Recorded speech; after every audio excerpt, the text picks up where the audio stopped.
Tiene una especialidad en la Universidad de Harvard, además es miembro activo de la Academia Americana de Otorrinolaringología y ha participado también en el último congreso anual de esta especialidad en California, en Los Ángeles. Le damos la bienvenida, doctora, gracias por estar aquí el día de hoy. En principio, ¿qué cosa es la laringe y por qué es tan importante para nosotros? Buenos días, Claudia, Pamela, un gusto verlas. La laringe es una parte de la vía respiratoria alta. Usualmente hay una confusión porque le decimos garganta, pero realmente si hablamos de laringe estamos hablando de la parte inferior. Aquí hay una pequeña protuberancia que se llama cartílago tiroideo y de aquí hacia abajo, en donde están las cuerdas vocales, es la zona de la laringe. La parte superior, que a veces la confundimos, es la faringe. Entonces, de la zona que vamos a hablar es la principal parte donde nosotros emitimos la voz, permitimos tener una respiración y también la zona de unión con la deglución, porque es el punto de inicio del esófago. Ahora, doctor, y lo que confundimos también son los cuadros, ¿no? A veces fungimos también de médicos porque ya empezamos con, tengo un dolor de garganta, tengo una congestión nasal, entonces, ¿cuáles son las señales de alerta frente a lo que podría ser un problema netamente de laringe?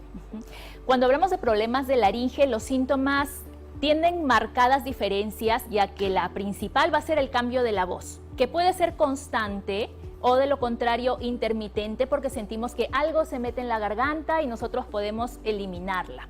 Pero además se puede sentir dolor, que básicamente es por el esfuerzo de los músculos o la irritación que hay adentro, ganas de querer aclarar la voz o el carraspeo, o incluso a veces tos, que podemos sentirlo o seca o si no con algunas flemas. Pero principalmente lo que más diferencia es la calidad de la voz, que se altera por estas patologías. Ahora, entendemos que un cantante, porque utiliza mucho su voz, ¿no? Pero ¿por qué es que se presentan comúnmente estos problemas en la laringe? Justamente porque la laringe, como vemos acá, es un aparato fonatorio principalmente, está rodeado de músculos, de cartílagos, y cuando nosotros no tenemos los hábitos adecuados del habla, nos va a llevar a moverlos de forma inadecuada. Eso es una parte, pero lo otro también es que nosotros tenemos hábitos que no son saludables, sustancias irritantes, comemos alimentos muy picantes, que es muy común aquí en Perú, y eso puede irritar la parte interior. Desde las cuerdas vocales, que es el lugar principal donde se emite la voz, pero también la piel que recubre, nosotros le llamamos mucosa, es una zona muy delgada, y eso va llevando que poco a poco nuestros músculos se contracturen de tal forma que progresivamente vamos sintiendo un pequeño fastidio, pero luego ya es dolor por las contracturas musculares que provoca. Ahora, doctora, usted ha mencionado malos hábitos al momento de hablar. ¿Cómo así? ¿Podemos hablar mal? Exacto. Cuando nosotros emitimos la voz, necesitamos una buena postura, hablar de forma, con una velocidad adecuada, emitiendo una buena fonación que depende de la nariz, de la laringe y del abdomen. Pero si nosotros hablamos, por ejemplo, encorvados, con el último respiro de aire que sale de aquí, de esta zona, o de lo contrario ya hay algún problema de fondo torácico, pulmonar, pues eso nos va a llevar a sobreesforzar esta parte de aquí, la laringe, y por lo tanto comienzan a haber los cambios fisiológicos. Y por lo tanto hacemos un trauma, un choque de las cuerdas vocales, y esto puede llevar a la aparición de lesiones como los pólipos, los nódulos o un roce constante de las cuerdas vocales que nos puede llevar a que genere lesiones, como las leucoplasias, lo que le pasó al presidente de Brasil, al expresidente de Brasil. Lesiones que van generando los cambios cicatrizales en las cuerdas vocales y posterior cáncer. Yo ya he pasado a ser paciente, doctora, porque le estoy escuchando y todo tengo la garraspera, tengo el dolor en la garganta. Y claro, a ver, cuando uno escucha, tienes un nódulo, que fue lo que me pasó a mí, yo tengo un nódulo entre las cuerdas vocales, uno se imagina lo peor, ¿no? Porque uno asocia nódulo, puede ser un tumor, es operable, ¿qué tratamiento alternativo hay? Entonces, ¿cuál es su sugerencia cuando ya se presenta una lesión en la laringe? La evaluación por la especialista es definitivamente lo principal. Como vemos en la imagen, las cuerdas vocales como constantemente se están moviendo, entonces hay otros hábitos que debemos mejorar.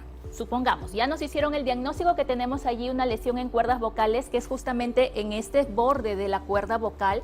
Nosotros tenemos que evitar cualquier factor irritante, Desde los movimientos, según cómo hablemos, es decir, desde ya tenemos que mejorar el hábito para hablar, desde lo que comemos también, evitando los alimentos con extremos de temperatura, cosas heladas, calientes, además de los alimentos irritantes, ¿ok? Carraspear también está totalmente prohibido para la garganta, que es un hábito muy común en todos, y por lo tanto, un hábito clave que hay que tener es el consumo de agua pura, no una infusión, quiero tomar mis hierbitas, no, agua pura. Podemos tomar aparte, pero siempre el agua es el principal factor hidratante para toda la garganta. O sea, no estamos hablando acá solamente de la laringe.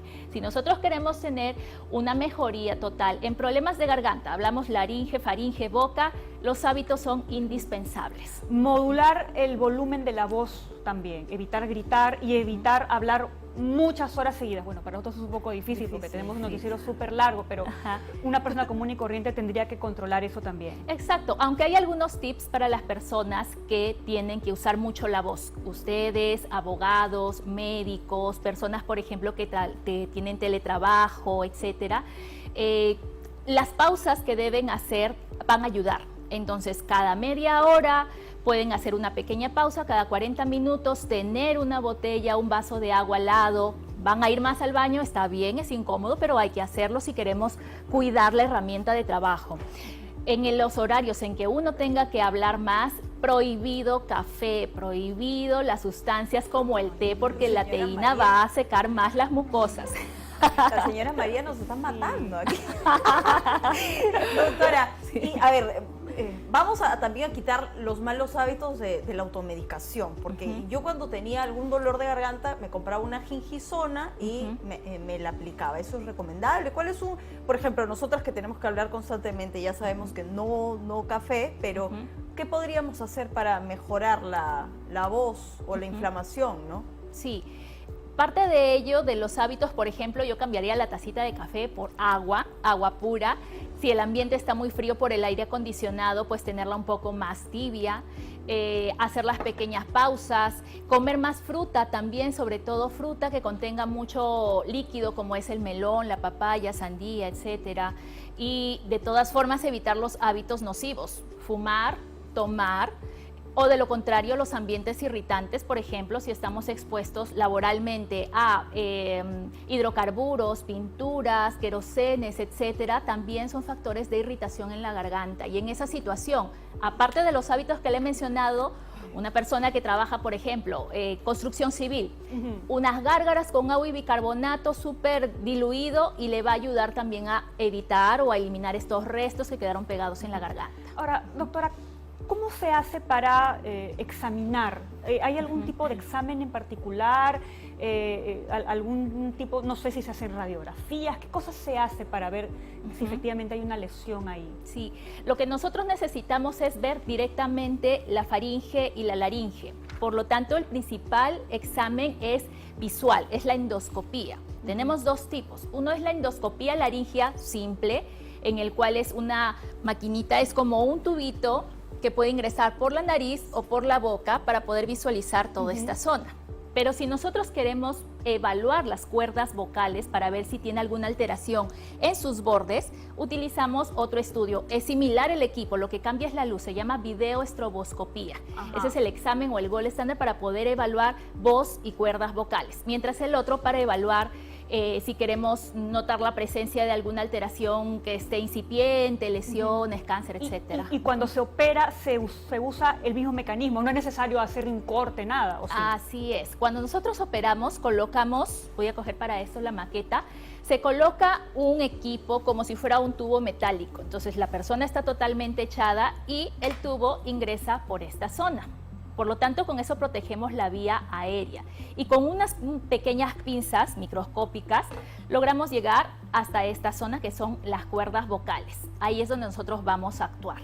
Por lo tanto, no es necesario hacer ningún corte en la parte externa, no se va a notar por fuera absolutamente nada. Sin embargo, posoperado necesita reposo de la voz absoluto y sobre todo los hábitos y a veces incluso hasta foniatría o terapia de la voz. Doctora, gracias por